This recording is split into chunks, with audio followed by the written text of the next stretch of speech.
game tungkol sa Philippians chapter 1, verse 21. Ano po? Na ang prayer ko po sa Panginoon, pag di niya na lang ako gamitin para sa gawain, ikunin na lang ako ng Panginoon. Eh, paano pag silbi? Pag nag-quit ka, tapos babalik ka sa gawain, nakamunduhan, tapos nakita yung buhay mo na naglilingkod sa Panginoon noon. Ano? So, isa sa bagay na dapat po natin bigyan po ng pagtuunan ng pansin ay yung paglilingkod. Ano man po ang hirap ng buhay, ano man po ang hirap ng ating pong mga nararanasan dito sa mundong ito, wala pa rin pong masasarap pa na naglilingkod ka sa Panginoon hanggang sa ikaw ay tumanda na kunin ng Panginoon na naglilingkod sa Diyos. So, kailan ka pa maglilingkod? Kapag wala ka ng paa, kapag wala ka ng kamay, kapag isa na lang yung mata mo or wala ka ng tenga, hindi po ganun ang buhay. Mapalad po tayo na tayo po ay tinawag. Kung yun nga sila na mga walang kamay at paa, naglilingkod sa Panginoon, ikaw din kaya na kumpleto pa. So, salamat sa Panginoon, salamat sa blessing, sa mga blessing. Alam niyo po, baka magtataka po kayo, bakit po ako pag tumatayo nakabarong, kailan ka pa magbabarong? Pagpatay ka na. Pagpatay lang naman nagbabarong eh. So, pag may mga barong kayo, magsuot na rin kayo ng barong. Oo, para pag namatay po tayo, naka-t-shirt na lang. Okay, so salamat po once again. May I request all of you to please stand and please open your Bible in the book of Proverbs 22, chapter 22, verse 28. Basahin po natin, Nuulit ko po, Proverbs 22, chapter 22, verse 28. Proverbs 22, verse 28. Okay, so, andyan na po ba kayo? Okay, so sabay-sabay po nating basahin ang Proverbs 22, verse 28. Ready now, read. Remove not the ancient landmark which thy fathers have set. Okay, so wag mong baguhin ang dating muhon ng lupa na inilagay ng iyong mga magulang. So tayo po ay manalangin. Ama namin Diyos, salamat Panginoon sa buhay, sa kalakasan, sa pangunguna mo sa buhay ko namin. Patawad po Panginoon sa mga kasalanan namin pong nagagawa. Wala po kaming kakayanan, hindi po kami ganoon kagaling. Ikaw po ang aming pinaglilingkuran, wala na pong iba Panginoon. Ama, tulungan niyo po kami na maintindihan po namin, makita po namin ang halaga ng aming pong paglilingkod sa inyo. Salamat po, Ama. Salamat po sa mga bisita na nandito ngayon. Salamat po sa kanilang presensya. Malaking bagay, Panginoon. Wala man pong iba rin mga kapatiran. Hindi po namin alam kung ano po ang dahilan po nila, pero patuloy niyo po silang pagpalain, i-bless ang kanilang buhay. Maraming salamat po at ganoon na rin po ang aming mahal na pastor. Nasaan man po siya ngayon, nangangaral ng salita, tulungan niyo po siya, bigyan niyo po siya ng wisdom, Panginoon. Muli ito po aming samot dalangin sa pangalan ni Kristo Jesus. Amen. Okay, pwede na po kayong maupo.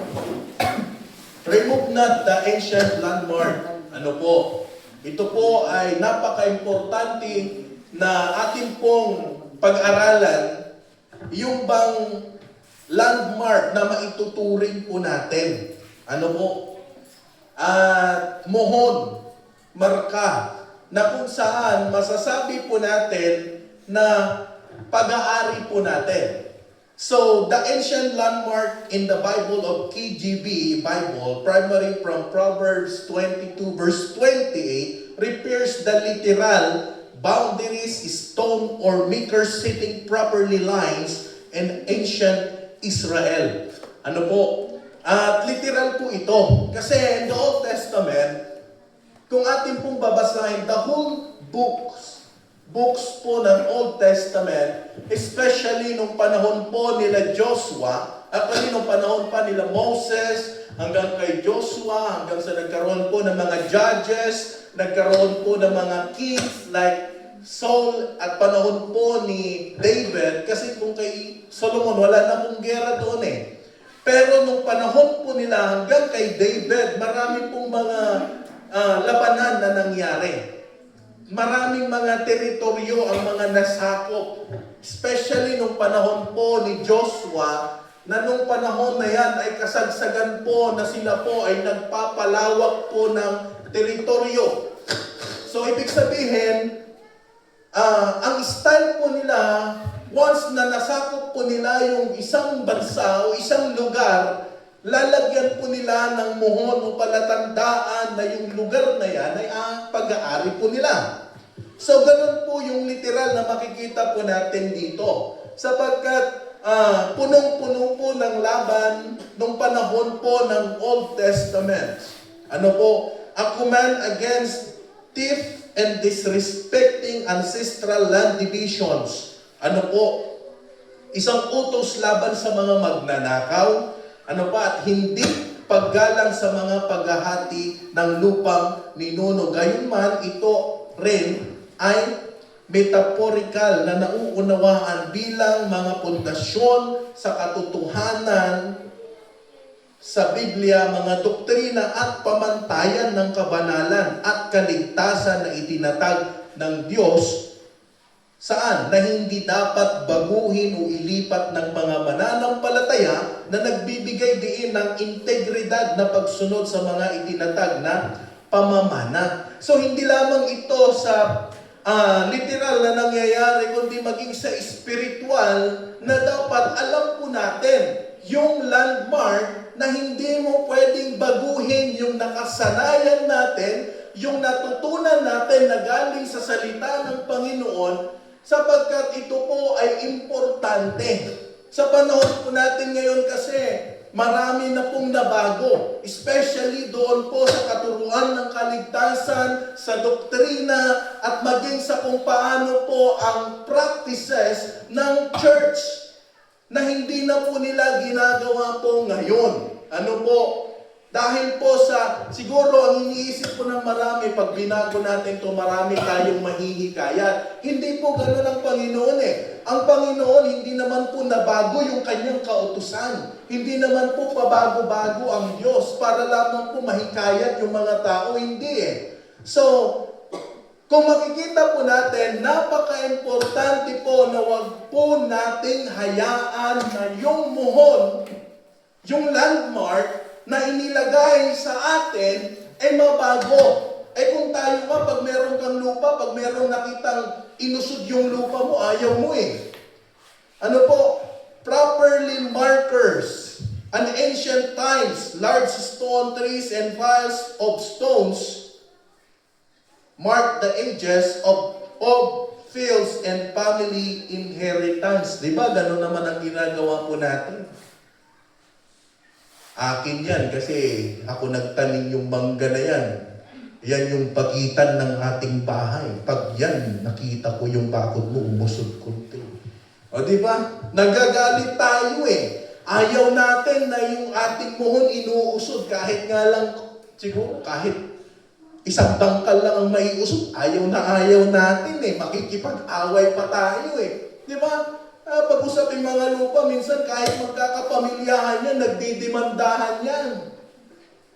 Lupa nga naman. Now, importante. Ano po?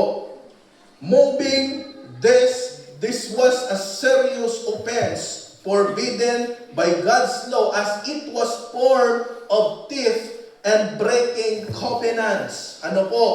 Thou shalt not remove thy neighbor's landmark. Sabi po ng Deuteronomy chapter 19 verse 14, which they of all times have set in thine inheritance, which thou shalt inherit in the land that the Lord thy God giveth thee, and possess it.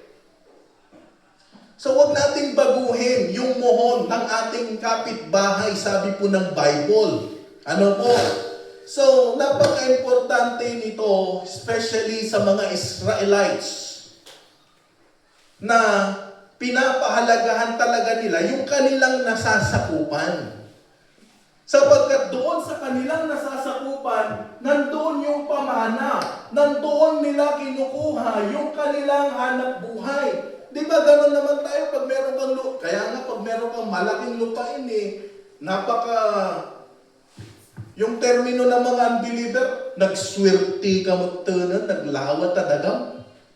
O di ba? Naniniwala ko swerte, baka malasin po tayo. Minsan gano'n ang termino ng marami. Pagpaisi ka, naglawat ida ka, mabalin mo na tanga, mula, ti kumkumpurni. Yun naman ang, walang masama, Well, importante po yun. At alam mo kung ano yung sukat. Alam mo kung saan mo nilagay yung muhon mo. So, ganun po yun. Sa spiritual na buhay, ganun din po yun. Doon po sa Deuteronomy. Kaya ang sabi niya, thou shalt not remove the neighbor's landmarks which they of old times have set in thine inheritance. Doon po sa Joshua, the stone set at Gilgal after crossing Jordan served as a physical ancient landmark to remember God's work. Di ba doon nakipagkira po sila sa Gilgal doon po sa Joshua chapter 4. At nung nasakop po nila yung lupain, naglagay po sila ng bato. At yun yung patunay na doon po sila, patunay na ang Diyos kumilos. Tinulungan po sila. Yun yung patunay. Hanggang ngayon pa naman may mga ganun pa rin eh. So literal na makikita po natin dito palatandaan. Ano po? So, mga pananda noong sinaunang panahon, yun yung makikita po natin. Then yung batas ng spiritual na batas, ano sabi niya? Ang paglipat ng mga ito ay isang seryosong pagkakasala na ipinagbabawal ng batas ng Diyos. Dahil ito ay isang uri ng pagnanakaw at paglabag sa mga tipan. Kasi, kaya krimen. Kahit na uray basit lang tiin nang ialisang basit jemon mo, di ba? Di na mamadlaw tayo ta. Ng basol lang taliyay. Di ba? Ganun pa rin eh. Magkakasala ka pa rin. Sa batas nga natin sa Pilipinas, ganun eh. Kahit nga sa bansa po natin, kasalanan ito pag naglipat ka ng muhon. Di ba? Kaya sabi ko, kung hindi ka man nahuli, makikipagpatayan yung may-ari. Kasi nakita na nga, inyalis mo di muhon na, talaga amat niya. No di nga paltog-tigam na bunang. Ngayon, ito ay isang pagnanakaw or pag-aangkin ng hindi sayo. So tandaan po natin, siyempre, di ba sa batas po natin, sa Pilipinas, mayroon tayong batas. May mga batas po tayo. Alam niyo yung Marlo yan. Kasi nandun siya, nanunukat yan ng mga lupain eh. Madaming lupain to si Ninong Marlo eh. Oo. Doon po sa, siyempre, di ba, mayroon tayong tinatawag na Articles 313. Nag-research din ako kunti. Oo. So, yun. May mga boundaries. Pag nahuli ka, kulong ka. Sa bagay, ang pagkakakulong naman, isang araw hanggang 30 days. Tapos, meron siyang, 20,000 na yun, na penalty. Mura lang. Mura lang. Pero kasalanan. Kasalanan. Hindi talaga pwede na yung muhon mo ililipat. Malita, di na mo na. Hindi pwedeng ganun eh. Kaya nga nakakalungkot na dahil po doon, may mga nag-aaway. Pero tandaan niyo po, itinuro sa atin ng Panginoon na huwag nating pabayaan yung ating old landmark kasi nandoon yung tamang pundasyon ng ating buhay. Nandoon nagsimula lahat ng mga pangyayari. So sa buhay Kristiyano po natin, ang basihan po natin hindi yung itinuturo ng pastor na dahil lang sa kanyang sariling pag-unawa, kundi dahil sa kung ano yung natutunan po natin sa salita ng Panginoon. Yung kaligtasan, hindi mo naman pwedeng baguhin yan eh. Nakakalungkot na yung ibang mga Kristiyano, ang sinasabi nila na hindi mo na kailangan ng sinner's prayer. Hindi mo na kailangan tanggapin si Kristo kasi mula nung ikaw, bata pa lang, alam na ng Diyos kung saan ka pupunta. Alam na naman nasasabihin ng tao, ikaw Brad, mukha ka kasing satanas kaya impyerno ka. Hindi naman pwedeng ganun eh. Hindi pwedeng i-judge mo yung isang tao para sabihin mong impyerno siya. Hindi mo pwedeng baguhin yan. Yung doktrina po ng salita ng Diyos, maraming nagtuturo na si Kristo tao lang at hindi Diyos. Kasinungalingan po yun. Sapagkat marami pong patunay sa Biblia na ang Panginoon po natin ay hindi lamang po 100% tao, 100% Diyos din. Yun yung old. Maging yung mga maraming bagay na pwede po nating matutunan sa salita ng Panginoon. Now, bakit mahalaga ang landmark? Unang-una dyan, para malaman mo yung limitasyon mo. Hindi ka pwedeng lumagpas kasi pag lumagpas ka, trespassing ka. Wala kang laban. Kaya sa buhay Kristiyano, pag lumagpas ka sa pagiging Kristiyano mo at nabuhay ka sa kamunduhan, trespassing ka dyan. Kawawa ka. Kakawawain ka ng mundong ito.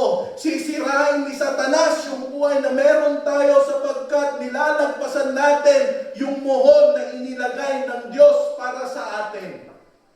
Maliban po doon, para malaman, para magkaroon ka ng legasiya. Amen? Yung legacy ang importante dito, na ikaw nabuhay ka ng tama, maayos, at merong paninindigan sa harapan ng Panginoon. Kaya tignan mo yung mga Kristiyano, tignan mo yung panahon ng mga Israelites. Hindi nila sinunod yung mga leaders na sumunod sa Panginoon. Anong ginawa ng Panginoon sa kanila? Pinahirapan ng Panginoon. Kasi mahirap yung lumagpas ka na, wala ka pang legacy. Tingnan mo si Joshua na sumunod sa Panginoon, sikat siya. Marami siyang nasakop na mga bansa.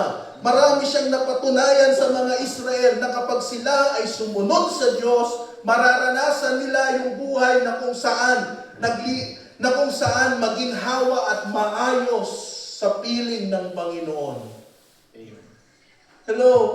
Yun yung dapat na makita po natin. Limitation, magkaroon tayo ng legasiya, pag nasa loob ka ng landmark. At yun yung isang bagay na dapat po nating makita. So, mag-ingat po tayo. Remove not the old teaching. Ano po? Sa Jeremiah chapter 6 verse 16, "Thus saith the Lord, stand ye in the ways, and see, and ask for the old paths.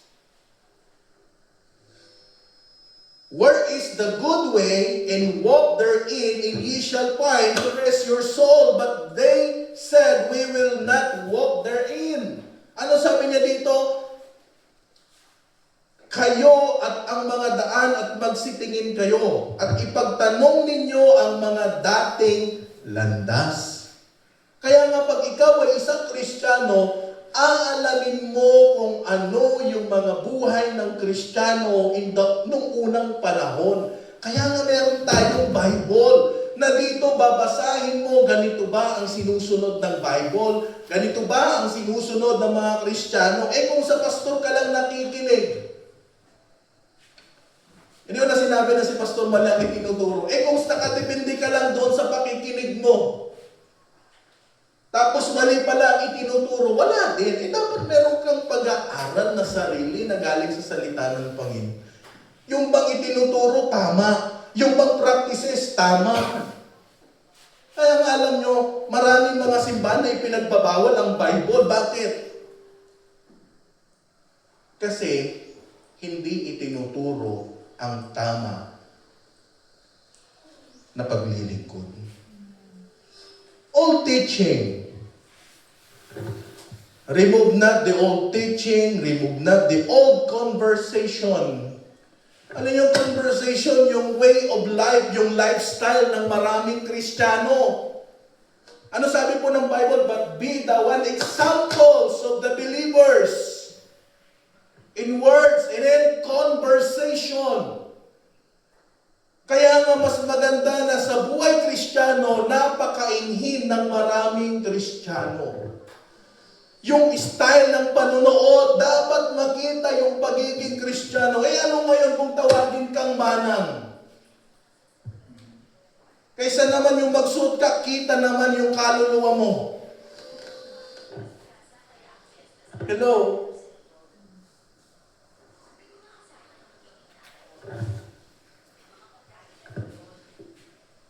Ano ngayon kung ang tingin sa'yo, Rizal? Di ba yung Rizal pag ganun yung buhok? Kaysa naman yung buhok mo, kahit butike, kailangan matusok. Nung high school kami, kapag ngayon, iba na ngayon, nasa Gen Z na tayo eh. Gen Z, di ba? Generation of zombies. Nung panahon namin, rakista eh, di ba? Patakder. Nagado ti kutok ibig. Di kuto nga eh. May dahil madukuto magjil ka. Patakder mo nga eh, tano napudot. Agkwakabilag ka basit. Kasi nung tumang ka di buok nga, nagiging kuto maipit da.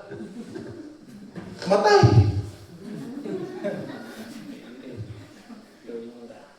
Opo. Kaysa naman, kung conformity, iskarkar ng tabo. Nung high school kami, walang jet. Kaya gusto kong mamatay yung kuto. Kalamansi. Kalamansi nga, pus. Old conversation. Yung panahon, yung way ng pamumuhay po natin. Amen? Di ba nang sabihin nila, pabanal-banal pa, nakita nga Baptist. At least nakikita sa buhay mo na mananampalataya ka. Remove na the old service. Yung paglilingkod po natin. Hindi naman natin kailangan ng drums. Hindi naman natin kailangan lumundag-lundag. Ang kailangan po natin, yung puso na tamang naglilingkod sa Panginoon. Amen po ba? Remove na the old practice. Yung nakasanayan, yung mga practices in the Old Testament hanggang doon sa mga early churches na kung saan makikita po natin doon po sa Book of Acts kung paano po sila maglingkod sa Panginoon. Yung style ng fellowship nila. Ngayon ang fellowship na hindi na ganun eh. Pag nag-fellowship, may mga biruan na eh. Hindi naman mawawala talaga yon. Pero kung titingnan po natin, ang fellowship nandun yung pakikipagkwentuhan para sa Panginoon. Yung baptism, yung pagiging solemn natin sa Baptist churches. Amen po ba? Sabi ng iba, ayaw dyan sa mga Baptist churches na yan kasi nakakaantok, boring. The Lord's Supper, the fellowship, protect the old landmark. Number 1, protect the old landmark. Dapat nating protektahan yung ating pumuhon. Sapagkat marami pong gustong sumira dyan. Maraming gustong umagaw dyan. Maraming gustong kumuha dyan. Na kung hindi mo iingatan yung muhon na ipinagkatiwala sa'yo, unti-unti yan mawawala. Hanggang sa hindi mo na namamalayan na yung pamumuhay mo nababago na rin. Amen po ba? Dati, Kristiyano, hanggang sa naging ngayon, ang dami naman nagsasabing Kristiyano, pero iba-iba ang mga practices. Kahit na mga Baptist churches ang dami ng klaseng mga Baptist churches. May Bible Baptist, Fundamental, may mga IBMA, may mga Southern, walang Northern eh. Ano pa? May mga, anong tawag doon? Separatist Baptist Church. Pero kung hindi mo alam ang turo ng salita ng Diyos, pwede kang maniwala sa kanila. Kaya anong basihan mo pa rin? Bible. Kasi dito tayo naniniwala. Remove not the ancient landmark. Amen? Jeremiah 6:16, thou saith the Lord, stand ye in the way and say and ask for the old paths. Young people, alamin mo kung ano yung nakasanayan. Huwag kang sumunod sa kung ano ang nais ng mundong ito.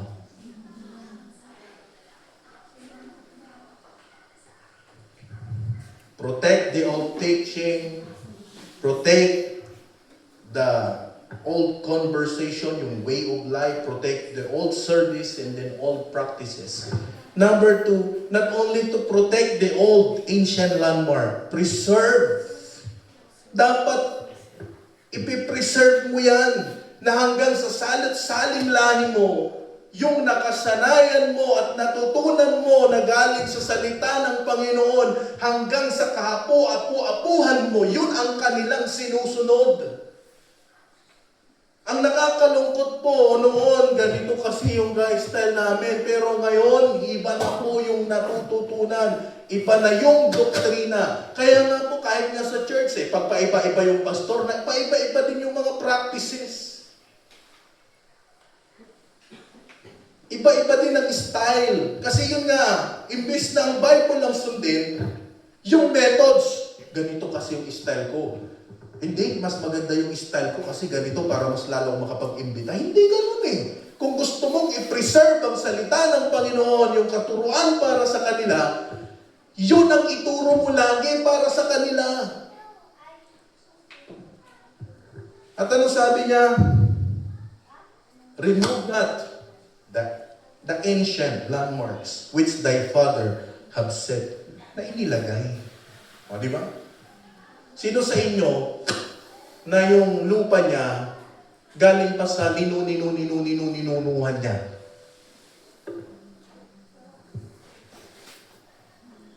Baka yung iba na ibinta na eh. Pero kung meron pa rin natitira, o tingnan mo, yan yung lupa namin na yan. Mula pa yan nung panahon ng mga ninuno namin. Ba't di mo binibinta? Oh, di ba? Kasi may ginto daw dyan. Kailangan namin i-preserve kasi may ginto daw yan. Pampaswerte baga. Mga ganun pa rin style na. Okay lang, i-preserve mo yung lupa. Ano? Ganun na yung pananampalataya dapat. I-preserve mo yung natutunan mo. And then last, ang pasakon. Last, present the old ancient landmark. Di lamang mo protektahan, di lamang dapat ingatan, dapat i-preserve. And then, i-present mo sa kanila. Ituro mo sa kanila. Eh kung hahayaan mo lang hanggang sa ikaw kunin ng Panginoon kasi hindi mo itinuro, kahit nandyan sa'yo, wala lang.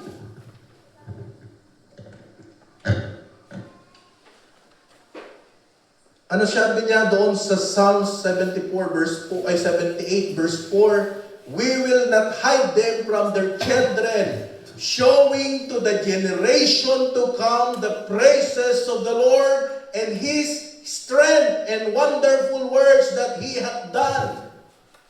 Amen? Showing to the generation, to the generation, to the generation to come the praises of the Lord. Kaya mahalaga na nakapreserve pero itinuturo yan lagi. Ipipreserve mo yan lagi. Kasi yun ang nakasanayan po natin. Eh kung dumating yung panahon na yung ating turo na baliktad na bago, dati ang Harvest Bible Baptist Church, ang tumatayo lang, iisa lang, ngayon may sayawan na, may diskuhan pa. Dati ang makikita mo lang dito, mga drawings na yun, parang may Christmas light na. Eh, mas malala noon kapag merong nakapako dito. Sa ibang mga churches, may mga krus. Buti krus lang, walang nakapako. Yan ang matindi. Sabi nga nung kwento ng isang pastor, may isang lalaki na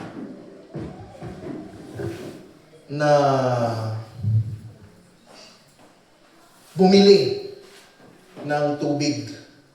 May alaga siya parot. Ngayon, tumawag itong lalaki. Nakita nung parot, tumawag yung amo. Sabi nung tinitingnan niya lang eh. Nung natapos tumawag, umalis yung lalaki, pumunta yung parot doon sa telepono, marunong din. Tinawagan niya, mag-order din siya ng tubig. Mga dumating yung mga ilang minuto, dumating. Dalawa. Ba't dalawa? Isa lang yung in-order ko. Sir, dalawa po eh. Tumawag po kayo ulit eh. Sabi niya. Kita niya yung parot. Galit na galit yung lalaki. Sa sobrang galit, gumawa siya ng krus, pinako niya. Ikaw, sa kanya tinabi doon sa krus, talagang krus na mayroong nakapako. Alam niyo yung sabihin? Di nakapako yung parot. Sabi ng parot doon sa nakapako, umorder ka rin ng gasol. Gasol pala yan, di tubig, gasol. Mahirap talaga yung may kagaya-gaya eh. Old patch, the ancient landmark, remove not the ancient landmark. Protect, preserve, and present. Ituro po natin. Tayo po kayo lahat.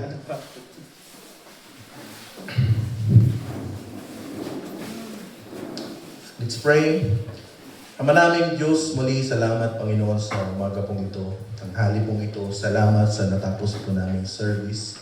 Salamat po Ama sa iyong pangunguna sa buhay po namin. Wala po kaming kakayanan. Salamat po sa katuruan namin pong natututunan sa iyong mga salita. Tulungan niyo po kami na maingatan po namin ito, ma-preserve po namin ito at maituro namin ito Panginoon sa mga susunod pa po ng mga mananampalataya. Salamat, Ama, na meron po kayong salita na amin pong pinaka-guide sa aming buhay. Na hanggat sa mga susunod na panahon na hindi po ito mababago, Panginoon. Salamat po, Panginoon. Tunay nga pong dakila ka. Wala po kaming kakayanan. Salamat po, Ama, sa mga mananampalataya na nandito. Salamat po sa kanilang buhay. I-bless niyo po sila, Ama. Tulungan niyo po sila sa kanilang trabaho, sa kanilang pang-araw-araw na gawain. Maging ang mga estudyante na nag-aaral, tulungan niyo po sila, bigyan niyo po sila ng wisdom, at bigyan niyo po sila, Panginoon, ng maayos na pagpili sa buhay at gawin kang priority ka. Unang priority ka, pangalawa ang pag-aaral, Panginoon. Salamat po, Ama. Salamat sa mga bisita po namin na dumating. I-bless niyo rin po ang kanilang buhay at kayo na pong bahala sa kanila. Hanggang sa pag-uwi ng bawat isa po sa amin, makauwi po ng maayos at ligtas, Panginoon. Ingatan niyo rin po patuloy ang aming mga pastor sa kanilang buhay, ang kanyang buhay. Patuloy niyo po siyang gabayan at makauwi po siya dito ng ligtas. Ganoon na rin po ang kanyang asawa, Panginoon, si Ma'am. Ingatan niyo po siya. Sila po, Panginoon. Salamat po sa leadership at sa pagmamahal po nila sa amin at sa iyong patuloy na pag-iingat sa kanila. Salamat po, ibinabalik po namin lahat ng kapurihan sa tanging pangalan ng aming Panginoon Kristo. Amen.